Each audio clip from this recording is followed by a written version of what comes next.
তীব্র তাপদাহে পুড়ছে দেশ, গরম আরো বাড়বে। আজ খুলছে স্কুল কলেজ, বন্ধ থাকবে প্রাক প্রাথমিক। জনগণকে স্বস্তি দিতে ঢাকা উত্তর সিটিতে ওয়াটার স্প্রে শুরু। ক্ষমতায় যেতে বিদেশি প্রভুদের দাসত্ব করছে বিএনপি, মন্তব্য ওবায়দুল কাদেরের। আওয়ামী লীগ স্বৈরতন্ত্র কায়েমের চেষ্টা করছে বলেছেন জিএম কাদের। জনগণকে একদলীয় বাকশালের মধ্যে রেখেছে সরকার, মন্তব্য রিজভীর। দেশে রাজনীতি নেই, বিকশিত হচ্ছে না গণতন্ত্র, অভিমত বিশিষ্টজনদের। ধর্ম মন্ত্রণালয়ের গাফিলতিতে হজ যাত্রীদের জন্য এখনো বাড়ি ভাড়া শেষ করা যায়নি, অভিযোগ হাবের। সঠিক সময় হবে বলছে হজ অফিস। দেখছিলেন বিআরবি কেবল সংবাদ শিরোনাম, এবার বিস্তারিত। টানা তাপপ্রবাহে হাঁসফাঁস অবস্থা নগরবাসীর।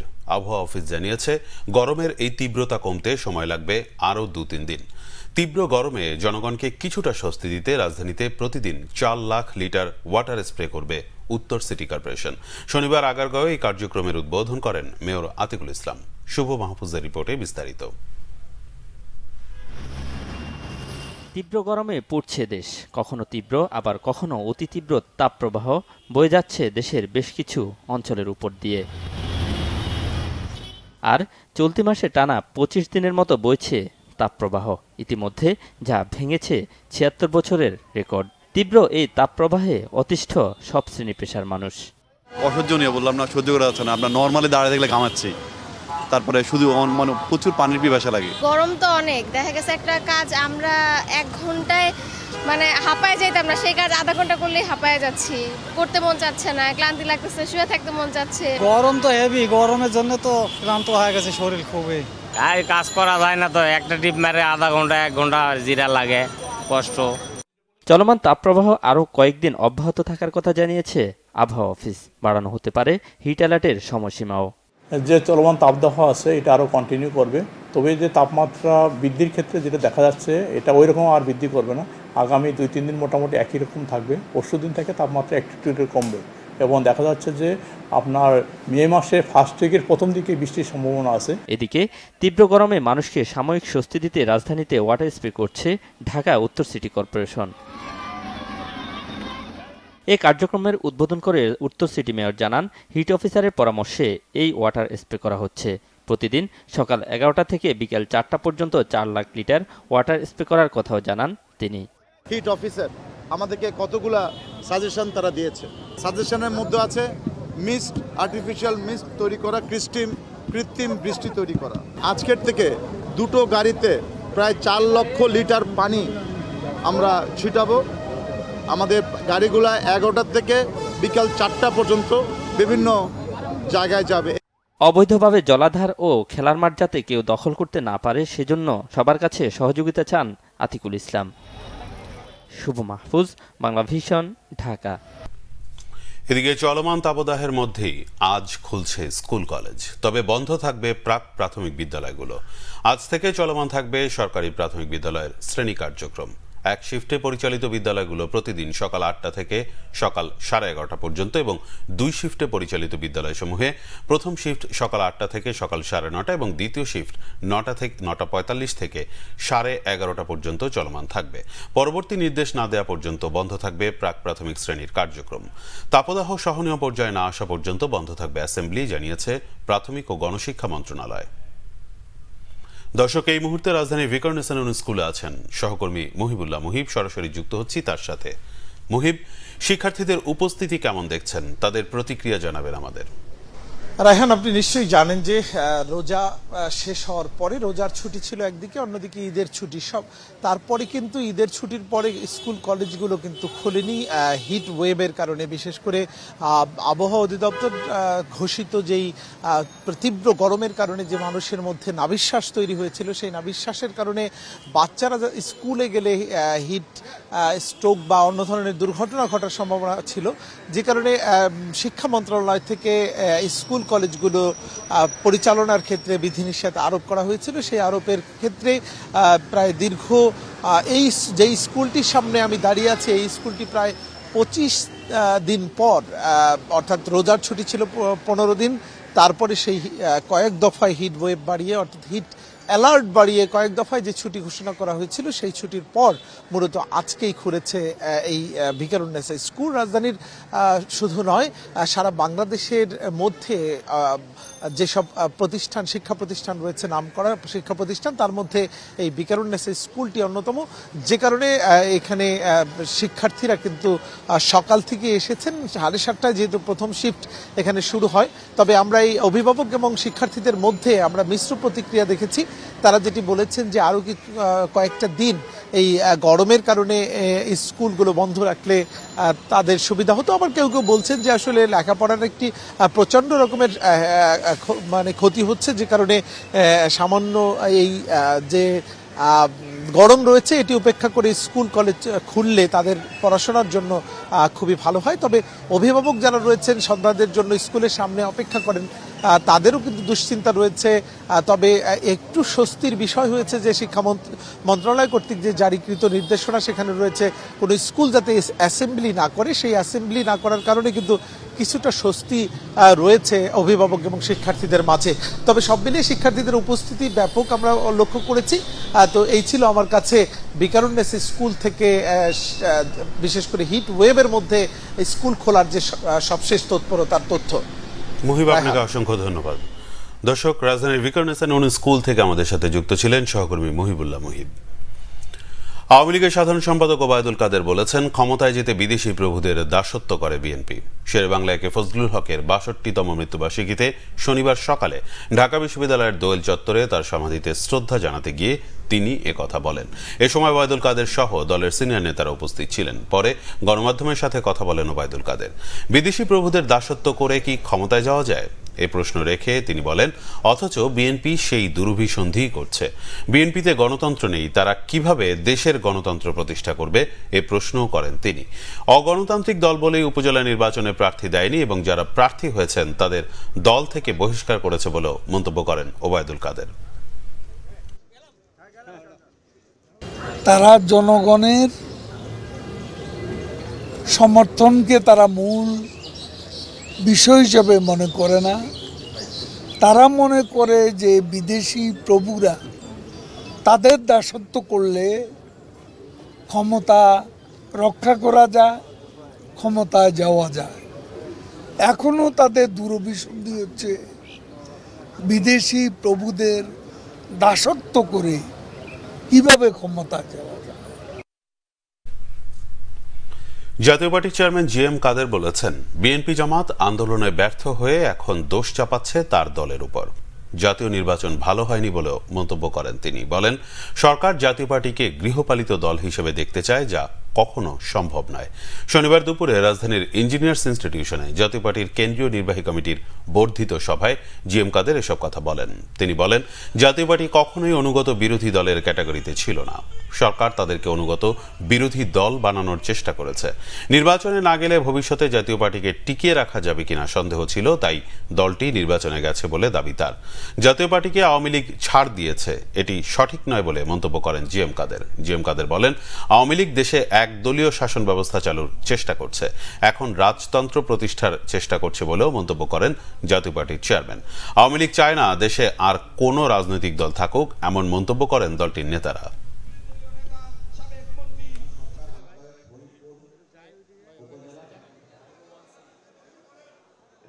নির্বাচন গ্রহণযোগ্য হয় নাই, আমরা গেলেও হতো না, এখনো হয় নাই।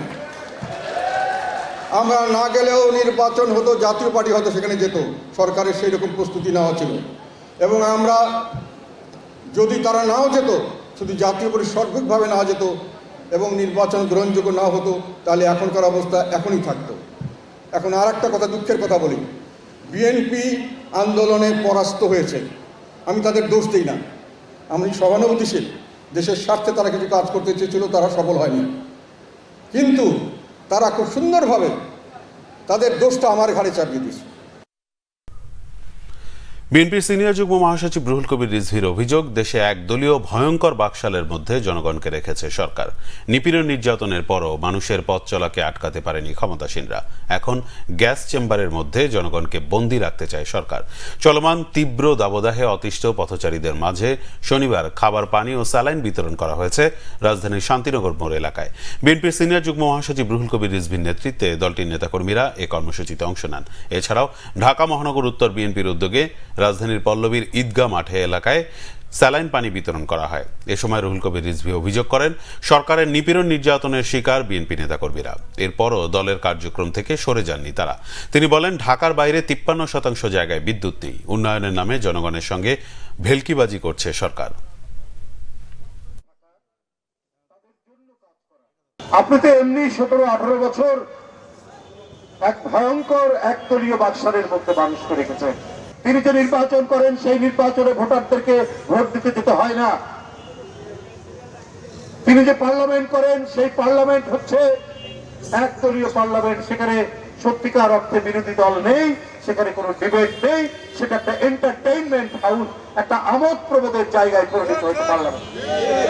এই ব্যবস্থাটাকেই তিনি জারি রাখতে চাচ্ছেন। বিশিষ্টজনেরা বলেছেন, দেশে কোনো রাজনীতি নেই, আর রাজনীতি না থাকলে অর্থনীতিও থাকে না। অর্থনীতিবিদ অধ্যাপক ডক্টর মাহবুবুল্লাহর আত্মজীবনী আমার জীবন আমার সংগ্রাম বইয়ের পাঠ উন্মোচন ও আলোচনা সভা হয় শনিবার জাতীয় প্রেস ক্লাবে। এতে বিশিষ্টজনেরা বলেন, ডক্টর মাহবুবুল্লাহর আত্মজীবনী স্বাধীন বাংলাদেশ ও তার আগের রাজনীতির নানা ইতিহাসের এক উজ্জ্বল দলিল। ডক্টর মাহবুবুল্লাহর আত্মজীবনী আগামী দিনের পাঠকদের অনুপ্রেরণা যোগাবে। এ সময় আলোচকরা বলেন, গণতান্ত্রিক আন্দোলনের সমস্যার পেছনে রয়েছে সামগ্রিক পুঁজিবাদী ব্যবস্থার সংকট। যারা দেশকে স্বাধীন দেশ হিসেবে দেখতে চেয়েছিল, তাদের সবচেয়ে বড় ব্যর্থতা, তারা নিজেদের মতো রাজনৈতিক লক্ষ্য কৌশল নির্ধারণ করতে পারেননি। ভারতীয় সম্প্রসারণবাদের কথা আগেই চিহ্নিত করা হয়েছিল। দেশের গণতন্ত্র কেন বিকশিত হচ্ছে না সেটা সবাই জানে। দেশ কঠিন সংকটে রয়েছে, সেখান থেকে উত্তরণের পথ নিজেদেরই খুঁজে বের করতে হবে। অন্য কোনো দেশের উদাহরণ থেকে সংকট সমাধানের পথ পাওয়া যাবে না। ইনস্টিটিউশনগুলো ধ্বংস হয়ে গেছে, রাজনীতিটা অনেকটা ধ্বংসের পথে, এবং সেখানে অর্থনীতিটা কীভাবে থাকতে হবে। যে রাজনীতিতে ছাত্র জীবনে পজিটিভ রাজনীতি, ভালো রাজনীতি, মানুষের কল্যাণের রাজনীতি যদি না করেন, তবে কিন্তু ভবিষ্যতে ভালো মানুষও হবেন না। তবে এই মুহূর্তে আমাদের লক্ষ্য খুব সীমিত। লক্ষ্যটা হচ্ছে একটা গণতান্ত্রিক বাংলাদেশ চাই, যেই বাংলাদেশে আমরা কথা বলতে পারবো, মুক্তভাবে আমাদের মত প্রকাশ করতে পারবো। আমাদের দেশের যে সার্বভৌমত্ব, যেটা নানা কারণে সেটা কম্প্রোমাইজড হচ্ছে, আমি যেটাকে বলি একটা নিম সার্বভৌম অবস্থা, সেই নিম সার্বভৌম অবস্থার থেকে কিভাবে মুক্তি পাবো, এই সব কিছু নিয়ে আমাদেরকে চিন্তাভাবনা করতে হবে। ধর্ম মন্ত্রণালয়ের গাফিলতিতে এবছর হজযাত্রীদের জন্য এখনও বাড়ি ভাড়া শেষ করতে পারেনি বলে অভিযোগ করেছে এজেন্সিগুলোর সংগঠন হাব। সংগঠনের সভাপতি এম শাহাদাত হোসাইন তসলিম জানিয়েছেন, আশ্বাস দিয়েও ঠিক সময়ে বাড়ি ভাড়া করতে যাওয়ার জন্য ভিসার ব্যবস্থা করতে পারেনি মন্ত্রণালয়। অন্যদিকে হজ অফিসের পরিচালক বললেন, সৌদি সরকারই এবছর মুনাজ্জেম ভিসা দেয়নি, তবে যাবতীয় কাজ সঠিক সময়েই শেষ করায় আশাবাদী হজ অফিস। মিরাজ হোসেন গাজী রিপোর্ট। এমনিতেই এবছরের হজে আশঙ্কাজনক হারে কমে গেছে আগ্রহীর সংখ্যা। 1,27,198 কোটার বিপরীতে দফায় দফায় সময় বাড়িয়ে মিলেছে 85,000-এর মতো হজযাত্রী। তার উপর ভিসা ইস্যু করা নিয়ে পাল্টাপাল্টি অবস্থানে বেসরকারি হজ এজেন্সি এবং ধর্ম মন্ত্রণালয়। শেষ সময়ে ভিসা ইস্যুর এই জটিলতার জন্য এজেন্সি মালিকদের দায়ী করে বুধবার কড়া হুঁশিয়ারি দেন প্রতিমন্ত্রী। আমাদের এজেন্সির অনেকে বলে ভিসা করতে পারি নেই, মুনাজ্জাম যেতে পারতেছে না, বাড়ি ভাড়া করতে পারে, অনেক কথাই বলে। দায়িত্বহীনতার যদি কাজ করে বা কোনো কিছু করে, আমাদের সরকারি হজ আইনের বিধিমালা নীতিমালা করেছে, সেই নীতিমালা আলোকেই তাদের এগেনস্টে সেইভাবেই অ্যাকশন নেওয়া। তবে প্রতিমন্ত্রীর বক্তব্য নাকচ করে হজ এজেন্সিগুলোর সংগঠন হাব সভাপতির পাল্টা অভিযোগ, মন্ত্রণালয়ের গাফিলতিতেই এবারের হজ কার্যক্রমে জটিলতা বেড়েছে। ধর্ম মন্ত্রণালয়কে আমরা বহু আগে থেকে বলছি যে হজযাত্রীদের বাড়ি ভাড়ার জন্য এজেন্সিগুলি সৌদি আরবে গমন করার জন্য ভিসার ব্যবস্থা করুন। 19 ফেব্রুয়ারি আমাদের ধর্ম মন্ত্রণালয় একটা চিঠি দিয়ে বলেছে সকলকে ভিসার ব্যবস্থা আমরা করছি। এপ্রিলের মাঝামাঝি পর্যন্ত আমরা দেখলাম কোনো অ্যাকশন নেই। তখন আমরা কথা বলা শুরু করলাম যে না, এই ভিসা না হলে তো বাড়ি ভাড়া করা অসম্ভব।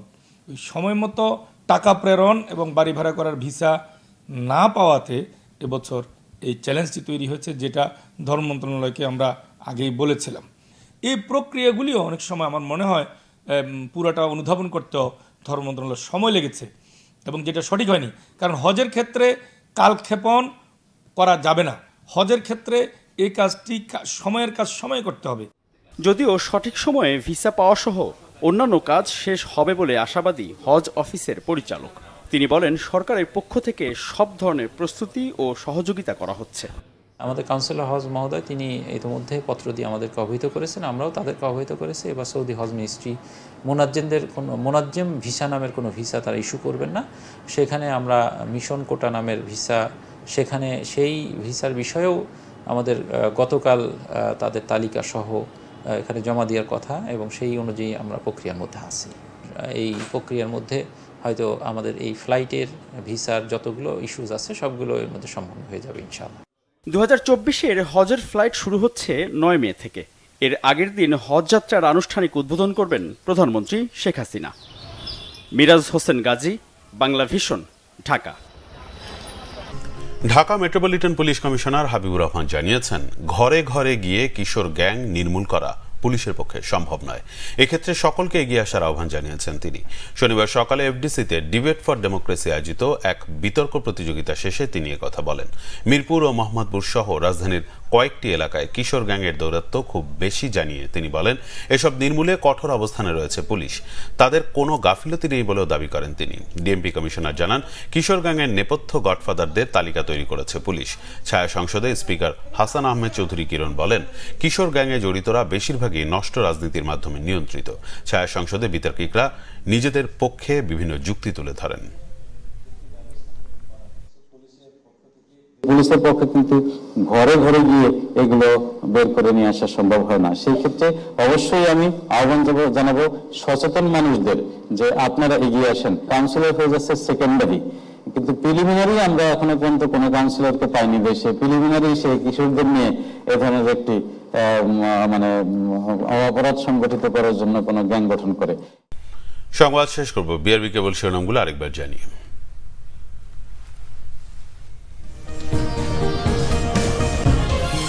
তীব্র দাবদাহে পড়ছে দেশ, গরম আরো বাড়বে। আজ খুলছে স্কুল কলেজ, বন্ধ থাকবে প্রাক প্রাথমিক। জনগণকে স্বস্তি দিতে ঢাকা উত্তর সিটিতে ওয়াটার স্প্রে শুরু।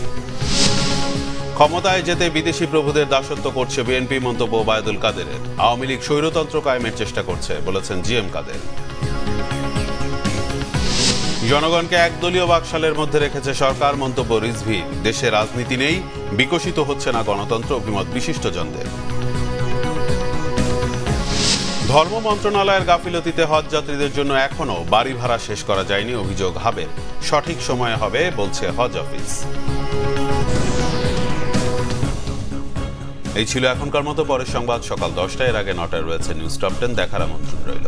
এছাড়া বাংলা ভিশন সংবাদ ও সংবাদ সংশ্লিষ্ট অনুষ্ঠান দেখতে ভিজিট করুন www.bvnews24.com ও facebook.com/banglavisionnews এবং সাবস্ক্রাইব করুন youtube.com/banglavisionnews। ধন্যবাদ।